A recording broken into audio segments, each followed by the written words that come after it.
स्वागत है हमारे चैनल पे। आज हम आपको बताएंगे डेल्टा क्या होता है और ज्वार नद में क्या अंतर, मतलब डेल्टा क्या होता है और ज्वार नद क्या होता है, डेल्टा और ज्वार नद में अंतर क्या है। तो इसको हम समझेंगे। समझने के लिए थोड़ा मेहनत करना पड़ेगा हमको, उसको हम कर लेंगे। ठीक है, तो चलते हैं, स्टार्ट करते हैं।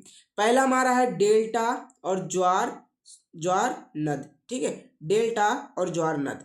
तो हम पहले अर्थ पढ़ेंगे। क्या पढ़ेंगे? अर्थ। तो अर्थ हम समझते हैं, डेल्टा की अर्थ समझते हैं। ठीक है, डेल्टा का अर्थ समझते हैं।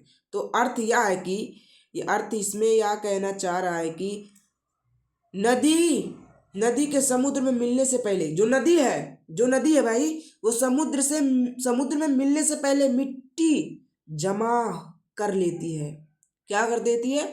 मिट्टी जमा होकर बनने वाला त्रिकोण भूभाग बना देती है। मतलब जो नदी होती है वो जब समुद्र में मिलने जाती है ना, तो उससे मिलने से पहले एक जगह मिट्टी, ढेर सारी मिट्टी इकट्ठा कर लेती है और उसका त्रिकोणाकार जो है, क्या भाई, त्रिकोणाकार भूभाग बना लेता है। क्या? त्रिकोणाकार भूभाग, यहाँ लिखा नीचे, त्रिकोणाकार भूभाग बना लेता है। ठीक है, यानी एक एक तरीके से एक जमीन बना लेता है त्रिकोणाकार में, एक नहर बना लेता है त्रिकोणाकार में, कुछ भी भूभाग बस बना लेता है त्रिकोणाकार में। अब आगे आता है ज्वार नद। ठीक है, ज्वार नद, नदी का वह निचला हिस्सा जो समुद्र के ज्वार भाटा से प्रभावित होता है। क्या? नदी का वह निचला हिस्सा जो ज्वार भाटा से प्रभावित होता है। मतलब कई जगह नदी देखा होगा, उसके नीचे जो ज्वार भाटा पैदा होता है, जो ज्वार भाटा उत्पन्न होता है, वही ज्वार नद होता है। उसी को क्या कहते हैं? ज्वार नद। ठीक है, अब देखो, अब समझ लो क्या होता है ज्वार भाटा। क्या होता है? जो समुद्र वगैरह आते हैं, मतलब समुद्र वगैरह में जब लहरें आती हैं, उसी को ज्वार भाटा कहते हैं। जब ऊंचे ऊंचे लहरें उठते हैं, बहते हैं, उसको हम क्या कहते हैं? ज्वार भाटा नाम दिया है हमने। अब आगे चलते हैं। अब इसके बाद हम करेंगे मिट्टी का जमाव कैसा होता है। क्या? मिट्टी का जमाव कैसे होता है। अब हम बात करते हैं मिट्टी के जमाव की। तो जो डेल्टा है भाई, डेल्टा में मिट्टी का जमाव बहुत अधिक होता है। क्या होता है? बहुत अधिक मिट्टी जमा हो जाती है इसमें। भाई जब मिट्टी जमा होगा तभी त्रिकोणाकार भूभाग बनेगा। भाई त्रिकोणाकार भूभाग बनने का मतलब ही है मिट्टी जमा होना, इसलिए इसमें बहुत ज़्यादा मिट्टी जमा हो जाती है। और मैंने आपको इसमें बताया था, इसमें ज्वार नद में आपको बताया था, मैंने क्या बताया था, याद है आपको? मैंने ज्वार नद में बताया था कि जो लहरें आती हैं उसी को हम ज्वार भाटा कहते हैं। इसमें देखो ज्वार भाटा इसमें लिखा है, ज्वार भाटा लिखा है, देखो उसमें लकीर कह दिया मैंने। ठीक है, जो लहरें आती है उसी को हम ज्वार भाटा कहते हैं। तो भाई जब लहरें आएंगी तो मिट्टी कहाँ जमा होंगी? मिट्टी वहां से खसक जाएंगी, मिट्टी वहां से सरक जाएंगी, मिट्टी वहां से हट जाएंगी। इसलिए इसमें जमाव बहुत कम होता है, मिट्टी बहुत कम होती है। जो मिट्टी होती है वह बह जाती है। क्या हो जाती है? बह जाती है। अब आगे चलते हैं। मिट्टी का जमाव हमने पढ़ लिया। डेल्टा में मिट्टी का जमाव ज़्यादा होता है, ज्वार नद में मिट्टी का जमाव कम होता है, क्योंकि उसमें ज्वार भाटा होता है, इसलिए सब कुछ बह जाता है उसमें। अब आता है नदी की धाराएं।